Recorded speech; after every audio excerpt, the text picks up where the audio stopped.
చంద్రబాబు నాయుడు గారు రాష్ట్ర ముఖ్యమంత్రి వర్యులు ఆంధ్రప్రదేశ్ రాష్ట్రాన్ని సర్వతోముఖాభివృద్ధి చెందే రీతిలో పరిశ్రమలు తీసుకురావాలి. రాష్ట్రానికి వేలాది మంది నిరుద్యోగులకు ఉద్యోగ కల్పన జరగాలి.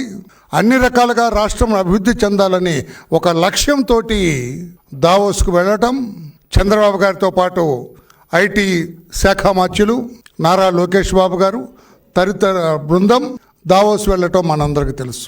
క్షణం తీరిక లేకుండా దావోస్లో వారు పడిన శ్రమ, వాళ్ళ ఆరాటం, వాళ్ళ అభిమతం అంతా కూడా రాష్ట్రానికి పెట్టుబడులు తీసుకురావాలి, పరిశ్రమలు తీసుకురావాలి, నిరుద్యోగ బిడ్డలకి ఉద్యోగ కల్పన జరిపించాలి, రాష్ట్రాన్ని అన్ని రకాలుగా అభివృద్ధి చెందే రీతిలో చూడాలనేది వారి తపన. విజన్ 2047 అమలు చేయాలని రాబోయే రోజుల్లో భారతదేశంలో ఆంధ్రప్రదేశాన్ని అగ్రస్థానంలో ఉంచాలన్న తపన నారా చంద్రబాబు నాయుడు గారిది. లక్ష్యం కూటమి ప్రభుత్వానికి. లోకేష్ బాబు గారు కూడా తనకున్న శక్తియుక్తులన్నీ, తనకున్న జ్ఞానం మొత్తాన్ని కూడా అక్కడ పెట్టి రాష్ట్రంలో పెట్టుబడులు తీసుకురావడానికి పడుతున్న తపన అభినందనీయం, వర్ణనాతీతం అని చెప్పి కూడా నేను తెలియజేస్తున్నా. జగన్మోహన్ రెడ్డి గారు ఏదో మాట్లాడతారు. ఆయన మంత్రులు ఉన్నారు, ఒక చిట్టా ఉంది, 4-5 పాపం ఉన్నారు ఆయనకి, నోటుకొచ్చినట్టు మాట్లాడతారు. మీరు గతంలో దావోస్కి వెళ్ళారు జగన్మోహన్ రెడ్డి గారు. ఎందుకు వెళ్ళారు? పెట్టుబడులు తీసుకురావటానికా, లేకుంటే లండన్లో ఉన్న మీ బిడ్డలను చూడటానికా? చూడటం తప్పని నేను అంటలేదండి, నేను చాలా జాగ్రత్తగా మాట్లాడతా. మీరు ఆ రోజున మీరు దావోస్కి వెళ్ళారు, 4 సంవత్సరాలు ఇది ఉంటే మీరు ఒకసారి వెళ్ళినట్టున్నారు దావోస్కి. What you have done there? ఏం చేశారు మీరు అక్కడ? చలిగా ఉందని రూమ్లో కూర్చొని పాస్తా తింటూ కూర్చున్నారు. పాస్తా ఆయనకు చాలా ఇష్టం అంట జగన్మోహన్ రెడ్డి గారికి. పాస్తా అక్కడ విరివిగా దొరుకుతుంది. మనం బిర్యానీ అనుకోండి, సపోజ్ మనకు మటన్ బిర్యానీ ఎలాగో అక్కడ పాస్తా. రూమ్లో పాస్తా తినుకుంటూ కూర్చునివాడటండినా. ఆ పెట్టుబడులు జరిగే ఆ ప్రాంగణానికి వెళ్ళలేదు ఆయన. చలిగా ఉంది, అమ్మో ఇది ఎక్కడని. అది నేనంటున్న మాట కదా, వాళ్ళ మంత్రి అన్నాడు. ఆ రోజున ఐటీ శాఖ మంత్రి అమర్నాథ్ రెడ్డి అనుకుంటా, కుర్రాడు పాపం, నోటికొచ్చినట్లుగా మాట్లాడతారు అర్థం లేకుండా. అవునండి, ఎవరు వెళ్తారండి? -6 చలి ఉంటుందండి.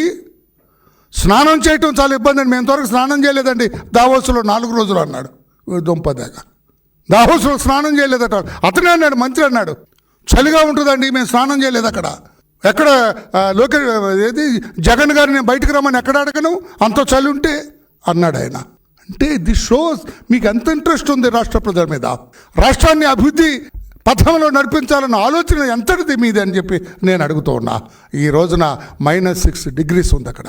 చలిలో వణుకుతూ కూడా ఆ వయసులో చంద్రబాబు నాయుడు గారు క్షణం తీరిక లేకుండా పెట్టుబడులు రండి అని చెప్పి పెట్టుబడిదారులకి ఆయన మాట్లాడటం, ఎక్కే గడప దిగే గడప. ఆయన కలవటానికి ఎంతమంది పెట్టుబడిదారులు పరుగులు తీశారు. Bill Gates, I'm very happy to see you mister CBNG అన్నారు ఆయన. మిమ్మల్ని ఎవరు అన్నారా? జగన్ గారు మీరు వస్తే దూరంగా వెళ్ళారు, ఎక్కడ కమిషన్లు కొడతారోనని. నిజం కాదా? చంద్రబాబు నాయుడు గారికి స్వాగతం పలికారు ప్రతి టెంట్లో కూడా. మేము వస్తాం, పెట్టుబడులు పెడతామని స్వాగతించారు చంద్రబాబు నాయుడు గారిని. అది చంద్రబాబు నాయుడు గారికి మీకు -6 చలిలో కూడా ఆయన రాష్ట్ర అభివృద్ధి కోసం, రాష్ట్ర సంక్షేమం కోసం ఆయన పాటుపడ్డారు. లోకేష్ బాబు గారు చలిలో -6 చలిలో ఆయన పరుగులెత్తుతూ టెంట్కి వచ్చాడు. ఆయన కారు ఎదిరిపోయి ట్రాఫిక్లో ఇరుక్కుపోయిందని నడుస్తూ వచ్చాడు, ఆయన పరుగులు తీస్తూ వచ్చారు. మీలాగా రూమ్లో కూర్చొని పాస్తా తినలేదు ఆయన. చలిగా ఉందని మీరు ఆ టెంట్కు, ఆ ప్రాంగణానికి కూడా వెళ్ళలేదు. మీరు మాట్లాడతారా? చంద్రబాబు నాయుడు గారిని, మా లోకేష్ బాబు గారిని ప్రశ్నిస్తారా? మీకేమి రైట్ ఉంది మిస్టర్ జగన్ అని చెప్పి నేను అడుగుతున్నా. మీకేం అధికారం ఉంది మిస్టర్ జగన్ అని చెప్పి నేను అడుగుతున్నా. జగన్ అండ్ టీం అని చెప్పి కూడా నేను అడుగుతున్నాను. నేను నిజం కాదా? మీరు ఆ రూమ్లో కూర్చొని పాస్తా తింటూ కూర్చున్నది నిజం కాదా? వెరిఫై చేద్దామా? మీరు ఏం ఆర్డర్ ఇచ్చారో, ఆ రోజున ఏ టైంకి ఆర్డర్ ఇచ్చారో ఉంటుంది కదా. హోటల్ బిల్స్ వెరిఫై చేస్తే ఉంటుంది ఏ టైంకి ఇచ్చారు. అక్కడ ప్రాంగణంలో అంత అడావుడు జరుగుతుంటే మీరు ఇక్కడ పాస్తా తింటూ కూర్చున్నారు. చెప్పగలరా మీరు కాదని? చలి ఎక్కువ, స్నానం చేయటం ఇబ్బంది అని చెప్పి మా నాయకుడు, ఈ కోడిగుడ్డు బ్యాచ్, ఏమరా మీరు ఏం తెచ్చినారా బాబు, మీరు దావోస్ వెళ్ళారు కదా మీరు మీ నాయకుడు అని అడిగితే, ఈ కోడిగుడ్డు మంత్రి అమర్నాథ్, ఇప్పుడే గుడ్డు దొరికిందండి మాకు, అది పెరగాల, పెద్దవాళ్ళ, పొదగాల, అప్పుడంటే ఎన్నేళ్ళు అవుతుంది, కోర్టుకి పడితే వాళ్ళు బయటకు పోయినారు. మళ్ళీ ఇప్పుడప్పుడే మిమ్మల్ని ఆంధ్రప్రదేశ్ వైపు చూడనివ్వరు ప్రజలు. మీ సంగతి అంతా తెలిసింది, అవినీతిమయం మీది, మీ పరిపాలన అస్తవ్యస్తమని తెలిసింది. ఇంకా మరలా మీకు ఆశలు ఉన్నాయంటే ఇంకా ఇటువంటి పరిపాలనకు లక్ష్యం చేసుకున్న మీరు చంద్రబాబు నాయుడు గారిని మాట్లాడటం తప్పు అని చెప్పి కూడా నేను తెలియజేస్తున్నా. మీకు హక్కు లేదంటున్నాను నేను. మీకేం హక్కు ఉంది? అంత చలిలో తండ్రి కొడుకులు కూడా రాష్ట్రం కోసం ఇబ్బందులు పడుతున్నారు. ఆయన -60 డిగ్రీ చలిలో తన వయసును కూడా లెక్క చేయకుండా రాష్ట్రాన్ని కాపాడాలి, రాష్ట్రాన్ని రక్షించాలి, రాష్ట్రంలో నిరుద్యోగ బిడ్డలకి ఉద్యోగ కల్పన కల్పించాలి, రాష్ట్రాన్ని అభివృద్ధి చేయాలనేది ఆయన లక్ష్యం. ఆ రోజున చంద్రబాబు నాయుడు గారు 14-19 సంవత్సరాల మధ్యలో సన్ రైజ్ ఏపీగా ప్రకటించి దేశానికి పరిచయం చేస్తే జగన్ రెడ్డి గారు ఏపీ బ్రాండ్ని కుప్పగొల్చారు, డార్క్ ఏపీగా మార్చారు. చంద్రబాబు నాయుడు గారేమో సన్ రైజ్ ఏపీ 2014 నుంచి 2019 దాకా our state is sunrise AP. సూర్యుడు ఏలాగా ఉదయం ప్రభవిస్తారో ఆ రకంగా మా రాష్ట్రం ముందుకెళ్తుందని ఆయన చెబితే దాన్ని ఏపీ బ్రాండ్ని కుప్పకూల్చి డార్క్ ఏపీ, చీకటి రాష్ట్రంగా మార్చింది మీరు కాదా mister Jagan? What is the right you have to comment against our leader mister Chandrababu Naidu? ఏమి హక్కు ఉంది మీకు అని చెప్పి నేను అడుగుతున్నా. ఆయనకి మీకు ఎక్కడ పోలిక? హస్తి మసికాంతరం అంతా తేడా ఉన్నది ఆయనకి మీకు. స్వలాభం కోసం మీరు, ప్రజల అభివృద్ధి కోసం వాళ్ళు. మీ దావోస్ యాత్ర నేను చెబుతున్నాను, మీ దావోస్ యాత్ర అదొక విహారయాత్ర. పత్రికా సోదరులారా, జగన్మోహన్ రెడ్డి గారు ఆనాటి దావోస్ యాత్ర విహారయాత్ర. చంద్రబాబు నాయుడు గారి ఈనాటి దావోస్ యాత్ర ప్రజా జైత్ర యాత్ర. ప్రజలు జైలు కొట్టేటట్లుగా వస్తుంది. రేపెళ్ళిన మొత్తం లిస్ట్ అంతా వస్తుంది. ఏ ఒప్పందాలు జరిగినాయి, ఏ రాబోతున్నాయి మన రాష్ట్రానికని. బిల్ గేట్ లాంటి వాళ్ళు సాధారణంగా చాలా కాలమైంది చంద్రబాబు గారు మిమ్మల్ని చూచి అని హగ్గు చేసుకొని ఆయన్ని సాధారణంగా ఆహ్వానించిన విషయం. Do you know mister Jagan who is bill gate? Bill gate అంటే మీ ఆఫీసు పక్కన బిస్కెట్లు అమ్ముకున్నాడు అనుకుంటాము మీరు. ఆ బిల్ గేట్ కాదండి, ప్రపంచవ్యాప్తంగా పేరుగాంచిన పెద్ద వ్యాపారవేత్త. ఆ బిల్ గేట్ గారు చంద్రబాబు నాయుడు గారికి స్వాగతం పలికింది. Did you ever see mister Bill Gates? మీరు ఎలా మాట్లాడతారు? చంద్రబాబు నాయుడు గారి గురించి అడుగుతున్నాను నేను. కమిషన్ల కోసం మీరు కక్కుర్తిపడిన విషయం తెలిసి మీ దగ్గరికి ఎవరు రాలేదు అసలు. అది దావోస్లో మీరు వెళ్ళిన ఏడాది మీ దగ్గరికి ఎవరైనా వచ్చారా? ఒప్పందాలు చేసుకున్నారా? ఇతనే ఆంధ్రప్రదేశ్ రాష్ట్ర ముఖ్యమంత్రి అని ఎవరైనా అన్నారా మిమ్మల్ని దావోస్లో? లేదే. చంద్రబాబు నాయుడు గారిని ఎగతాళి చేస్తారా? ఎంతవరకు సబబని చెప్పి నేను అడుగుతున్నా.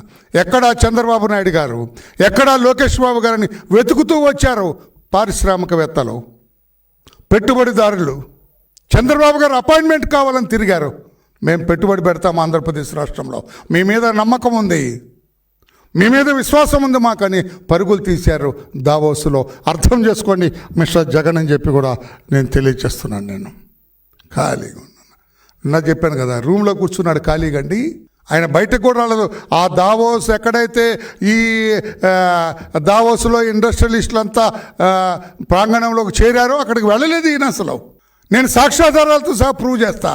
చెప్పగలరా మీరు వెళ్ళింది? అందుకే మీది విహారయాత్ర అన్నాను. దావోస్లో మీది విహారయాత్ర అన్నాను నేను. కాదని చెప్పే ధైర్యం ఉందా మిస్టర్ జగన్మోహన్ రెడ్డి అని చెప్పి కూడా నేను అడుగుతున్నాను. నేను 5 ఏళ్లలో ఒక్క పరిశ్రమ పెట్టారండి? ఒక్క పరిశ్రమ పెట్టారు 5 ఏళ్లలో మీరు ముఖ్యమంత్రిగా? అందుకని రాష్ట్రాన్ని అస్తవ్యస్తం చేసిన వ్యక్తి జగన్మోహన్ రెడ్డి గారు అని చెప్పి కూడా తెలియచేస్తూ, చంద్రబాబు నాయుడు గారి దావోస్ యాత్ర రాష్ట్ర ప్రజా సంక్షేమం కోసం అదొక జైత్ర యాత్రలాగా సాగింది. రాష్ట్ర ప్రజలందరికీ కూడా రేపు ఉపయోగపడుతుంది.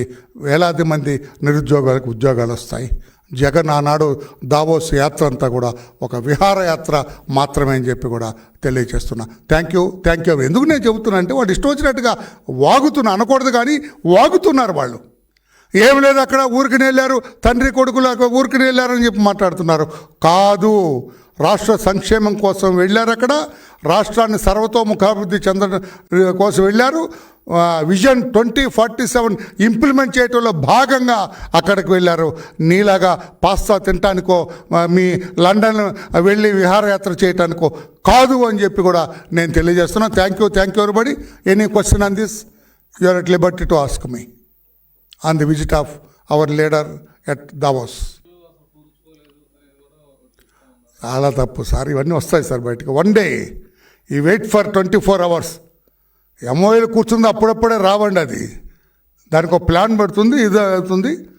చాలా నంబర్ ఆఫ్ ఎంఓఎస్ జరిగినాయి, not only 1 or 2. Number of MOs జరిగినాయి. తప్పకుండా మనకు పేపర్లోనే వచ్చినాయి, చాలా వరకు జరిగినాయి అని చెప్పి. ఎంఓఏ అదే చెబుతున్నాను నేను. జగన్మోహన్ రెడ్డి తాను చేయకపోగా జరుగుతున్న దాన్ని కూడా లేదని చెప్పాలనేది వాళ్ళ ఉద్దేశం. అమ్మ పెట్టకపోయినా అడుగు తిన్నది అంటారు చూడు, అట్లాగా ఆయనేం చేయడు. చేస్తున్న చంద్రబాబు గారిని ఎగతాళి చేయటమే లక్ష్యంగా పెట్టుకున్నారు. ఒక 2 daysలో ఎంటైర్ పిక్చర్ మేము ఇవ్వబోతున్నాం. చంద్రబాబు గారి యాత్ర బ్రహ్మాండంగా సాగింది.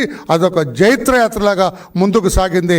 వేలాది మంది మన బిడ్డలకి ఉద్యోగ కల్పన రాబోతుంది.